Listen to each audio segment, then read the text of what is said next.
여러분, 안녕하세요. 은혜로운 스토리텔러입니다. 오늘은 출애굽기로 시간여행을 떠나보려 합니다. 노예였던 이스라엘 백성이 어떻게 자유를 얻고 하나님의 백성으로 세워지는지 그 놀라운 구원의 여정을 함께 따라가 보겠습니다. 이스라엘 백성 앞에 놓인 홍해처럼 여러분 삶의 거대한 장애물 앞에서 어떻게 하나님을 신뢰하고 나아가야 할지 그 해답을 출애굽기에서 찾아보시죠. 창세기의 마지막 부분에서 야곱의 가족이 애굽으로 내려와 요셉 덕분에 큰 은혜를 누렸다는 것을 기억하실 겁니다. 그로부터 시간이 많이 흘러 요셉을 알지 못하는 새 왕이 애굽의 왕위에 오르게 됩니다. 그는 이스라엘 백성이 너무 많아지고 강해지는 것을 두려워했습니다. 출애굽기 1장 8절부터 10절은 이렇게 말합니다.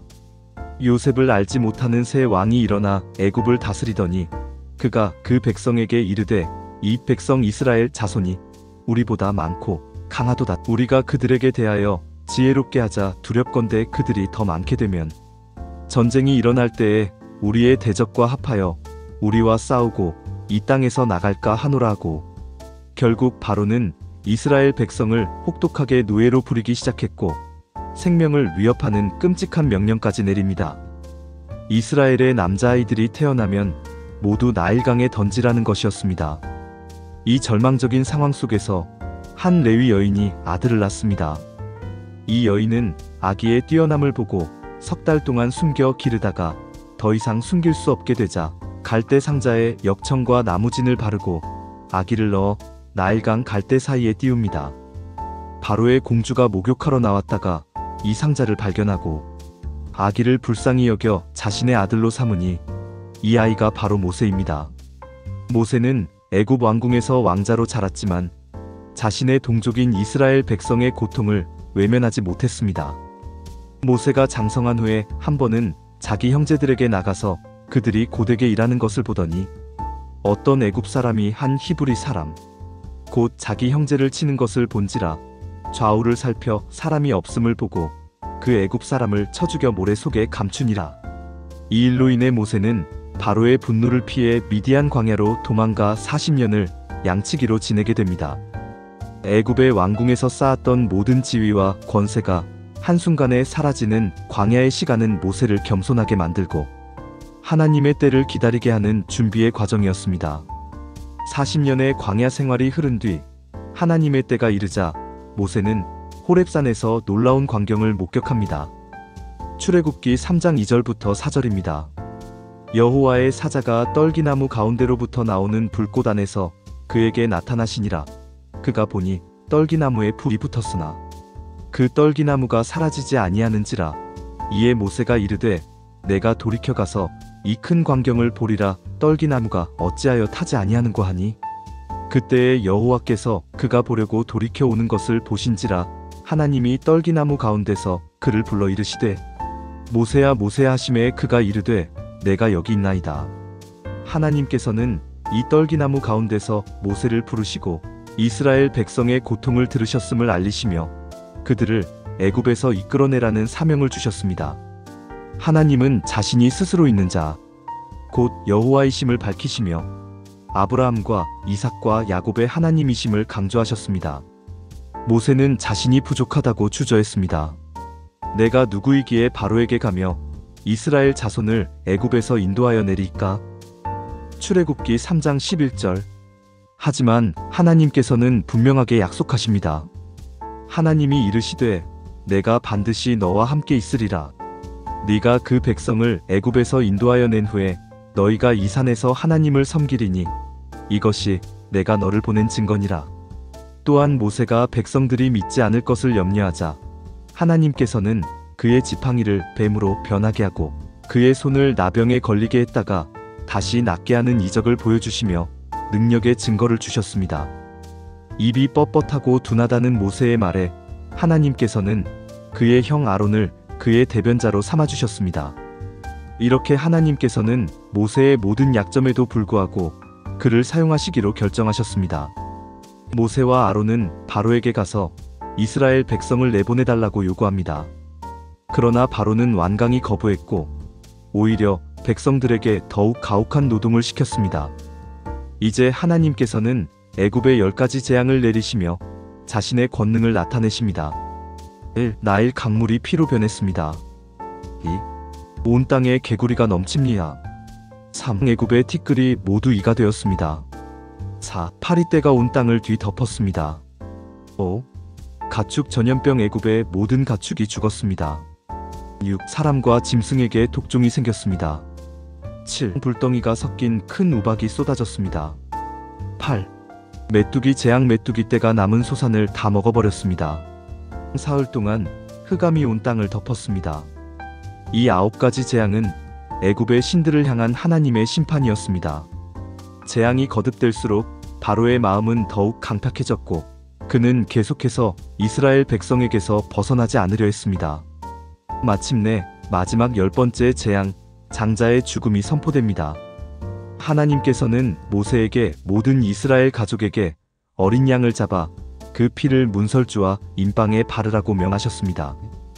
내가 그 밤에 애굽 땅을 두루다니며 사람이나 짐승을 막론하고 애굽 땅에 있는 모든 처음 난 것을 다 치고 애굽의 모든 신을 내가 심판하리라. 나는 여호와이니라. 내가 애굽 땅을 칠 때에 그 피가 너희가 사는 집에 있어서 너희를 위하여 표적이 될지라. 내가 피를 볼 때에 너희를 넘어가리니 재앙이 너희에게 내려 멸하지 아니하리라. 이 밤에 애굽 온 땅에 처음 난 것들이 죽었지만 어린 양의 피가 발라진 이스라엘 백성의 집은 재앙이 넘어갔습니다. 이 사건이 바로 유월절 패소버입니다. 유월절 밤 비로소 바로는 이스라엘 백성을 내보냈고 이스라엘 백성은 430년간의 노예 생활을 끝내고 애굽을 떠나게 됩니다. 이스라엘 백성이 애굽을 떠난 지 얼마 되지 않아 바로는 마음을 바꾸고 최정예 전차와 기병을 이끌고 이스라엘 백성을 추격합니다. 앞에는 거대한 홍해가, 뒤에는 바로의 군대가 쫓아오는 절체절명의 상황에 놓이게 됩니다. 백성들은 두려움에 떨며 모세를 원망했습니다. 그들이 또 모세에게 이르되 애굽에 매장지가 없어서 당신이 우리를 이끌어내어 이 광야에서 죽게 하느냐? 어찌하여 당신이 우리를 애굽에서 이끌어내어 우리에게 이같이 하느냐? 우리가 애굽에서 당신에게 말한 것이 이것이 아니냐? 이르기를 우리를 내버려 두라. 우리가 애굽 사람을 섬길 것이라 하지 아니하더냐? 애굽 사람을 섬기는 것이 광야에서 죽는 것보다 낫겠노라. 하지만 모세는 하나님을 바라보며 백성들에게 이렇게 외쳤습니다. 모세가 백성에게 이르되 너희는 두려워하지 말고 가만히 서서 여호와께서 오늘 너희를 위하여 행하시는 구원을 보라. 너희가 오늘 본 애굽 사람을 영원히 다시 보지 아니하리라. 여호와께서 너희를 위하여 싸우시리니 너희는 가만히 있을지니라. 하나님께서는 모세에게 지팡이를 들어 홍해를 가르라고 명하셨습니다. 모세가 바다 위로 손을 내밀매 여호와께서 큰 동풍이 밤새도록 바닷물을 물러가게 하시니 물이 갈라져 바다가 마른 땅이 된지라. 이스라엘 자손이 바다 가운데를 육지로 걸어가고 물은 그들의 좌우에 벽이 되니 바로의 말들, 병거들과 그 마병들이 그들의 뒤를 따라 바다 가운데로 들어오는지라. 이스라엘 백성은 마른 땅을 밟고 홍해를 건넜고 그들을 쫓던 애굽 군대는 물이 다시 합쳐지면서 모두 수장되었습니다. 이스라엘 백성은 이 홍해의 기적을 통해 하나님의 전능하심과 구원 능력을 생생하게 체험했습니다. 이로 인해 그들은 여호와를 경외하며 그 종 모세를 믿었더라. 출애굽기 14장 31절고 성경은 기록합니다. 광야 길에 들어선 이스라엘 백성은 얼마 지나지 않아 목마름과 배고픔으로 또다시 원망합니다. 백성이 모세에게 원망하여 이르되 우리가 무엇을 마실까 하매 이스라엘 자손 온 회중이 그 광야에서 모세와 아론을 원망하여 이스라엘 자손이 그들에게 이르되 우리가 애굽 땅에서 고기 가마 곁에 앉아있던 때와 떡을 배불리 먹던 때에 여호와의 손에 죽었더라면 좋았을 것을 너희가 이 광야로 우리를 인도하여 내어 이온 회중이 줄여 죽게 하는도다. 하지만 하나님께서는 그들의 원망에도 불구하고 신실하게 공급하셨습니다. 마라에서 쓴물을 단물로 바꾸시고 반석에서 물을 내셨으며 하늘에서 만나와 메추라기를 내려 먹이셨습니다. 이스라엘 백성이 옷이 낡지 않고 발이 부르트지 않도록 40년 내내 보호하셨습니다. 밤에는 불기둥으로, 낮에는 구름기둥으로 그들을 인도하시며 약속의 땅으로 나아가게 하셨습니다. 애굽을 떠난 지 석 달째 되던 날, 이스라엘 백성은 신의 광야에 도착했습니다. 이곳에서 하나님께서는 모세를 신의 산으로 부르시고 이스라엘 백성과 특별한 언약을 맺으십니다. 세계가 다 내게 속하였나니 너희가 내 말을 잘 듣고 내 언약을 지키면 너희는 모든 민족 중에서 내 소유가 되겠고 너희가 내게 대하여 제사장 나라가 되며 거룩한 백성이 되리라. 너는 이 말을 이스라엘 자손에게 전할지니라. 하나님께서는 시내산에서 우레와 번개, 빽빽한 구름과 매우 큰 나팔 소리 가운데 나타나셔서 십계명을 직접 선포하셨습니다. 이 십계명은 단순히 지켜야 할 법률이 아니라 하나님과 이스라엘 백성 사이의 관계를 규정하는 언약의 말씀이자 하나님의 백성으로서 어떻게 살아가야 하는지에 대한 가장 기본적인 지침이었습니다. 나 외에는 다른 신들을 내게 두지 말라. 오직 여호와 하나님만 경배하라. 너를 위하여 새긴 우상을 만들지 말라. 눈에 보이는 어떤 형상도 만들고 숭배하지 말라. 너는 네 하나님 여호와의 이름을 망령되게 부르지 말라. 하나님의 이름을 존중하고 경외하라. 안식일을 기억하여 거룩하게 지키라. 안식일을 구별하여 하나님을 예배하고 쉬라. 내 부모를 공경하라. 가정의 질서를 세우고 부모님께 순종하라. 살인하지 말라. 생명을 소중히 여기라. 간음하지 말라. 결혼의 신성함을 지키라. 도둑질하지 말라. 타인의 소유권을 존중하라. 내 이웃에 대하여 거짓 증거하지 말라. 진실을 말하고 명예를 지키라. 내 이웃의 집을 탐내지 말라. 탐욕을 버리고 자족하라. 십계명 외에도 하나님께서는 이스라엘 백성이 지켜야 할 많은 율법과 규례를 주셨습니다. 이는 그들이 거룩한 백성으로서 세상과 구별되어 살아갈 수 있도록 하기 위함이었습니다. 하나님께서는 또한 성막을 지을 것을 명령하시고 그 설계와 재료 그리고 제사장들의 옷과 제사 절차에 대해 아주 자세히 알려주셨습니다.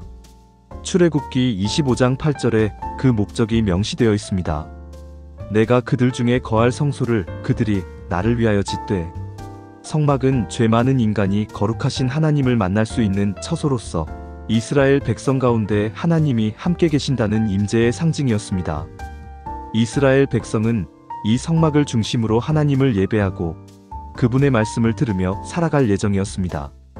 하지만 모세가 시내산에서 40일 동안 하나님과 함께 머무는 동안 백성들은 기다림에 지쳐 아론에게 금송아지를 만들어 달라고 요구했습니다. 백성이 모세가 산에서 내려옴이 더딤을 보고 모여 아론에게 이르러 말하되 일어나라 우리를 위하여 우리를 인도할 신을 만들라. 이 모세 곧 우리를 애굽 땅에서 인도하여 낸 사람은 어찌 되었는지 알 수 없음이니라. 이스라엘 백성은 눈에 보이는 우상을 숭배하며 하나님을 배신하는 큰 죄를 범했습니다. 이로 인해 하나님의 진노가 임했지만 모세의 간절한 중보 기도로 백성들은 용서받을 수 있었습니다.